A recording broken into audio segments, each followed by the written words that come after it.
Cyclone Amphan has made violent landfall in eastern India and Bangladesh, lashing communities along the coast with ferocious wind and rain. It uprooted trees and toppled dwellings in both countries, including in the Indian city of Kolkata in West Bengal. Nearly 3 million people were evacuated, most of them in Bangladesh, before the severe storm hit. At least 5 deaths have been reported. Coronavirus restrictions have been hampering emergency and relief efforts. COVID-19 and social distancing measures have made mass evacuations more difficult for authorities, with shelters unable to be used to full capacity.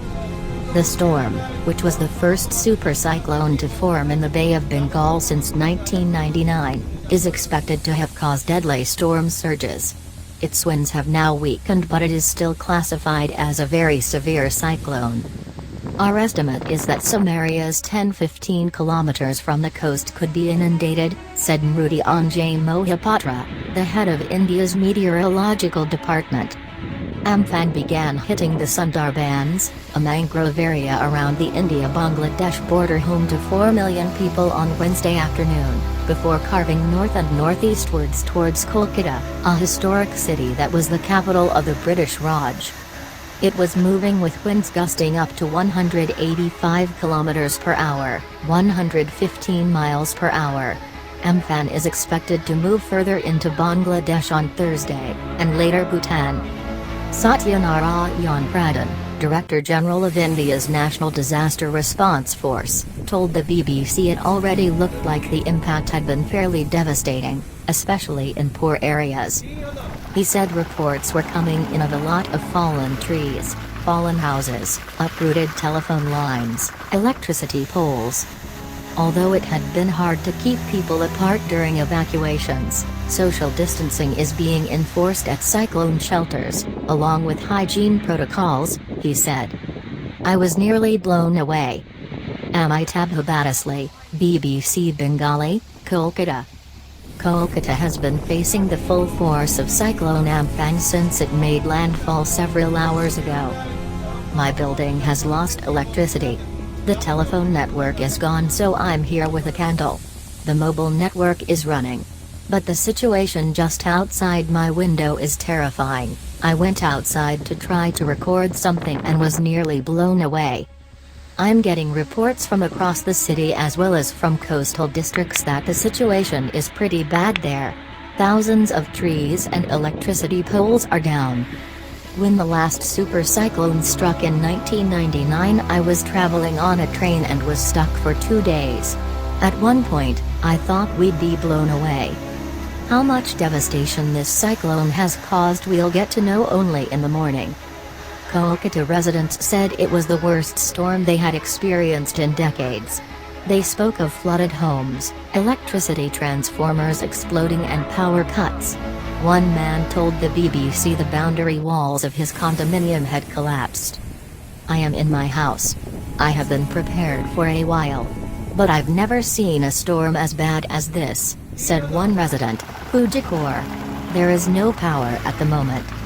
Earlier, a Bangladesh Red Crescent volunteer helping villagers to evacuate became the first fatality after the boat he was in capsized in strong winds, the organization said. Bangladesh has reported 2 other deaths, both caused by falling trees. In India, media reported 2 fatalities, including a child in the state of Orissa, also known as Odisha, who was killed after the mud wall of his family's home collapsed. In the Sundarbans, also a rich habitat for Bengal tigers, houses look like they have been run over by a bulldozer, a villager called Babul Mundal told the AFP news agency. India and Bangladesh are using schools and other buildings as temporary shelters, but they need more space than usual in order to house people while maintaining social distancing. Police in West Bengal, which along with Orissa is expected to be the worst hit part of India, told the BBC that people were unwilling to go to the shelters because they were afraid of contracting COVID-19. Officials in Bangladesh fear it will be the most powerful storm since Cyclone Sidr killed about 3,500 people in 2007. Most died as a result of seawater surging in. India's weather department had predicted storm surges as high as 10-16 feet, 3-5 meters.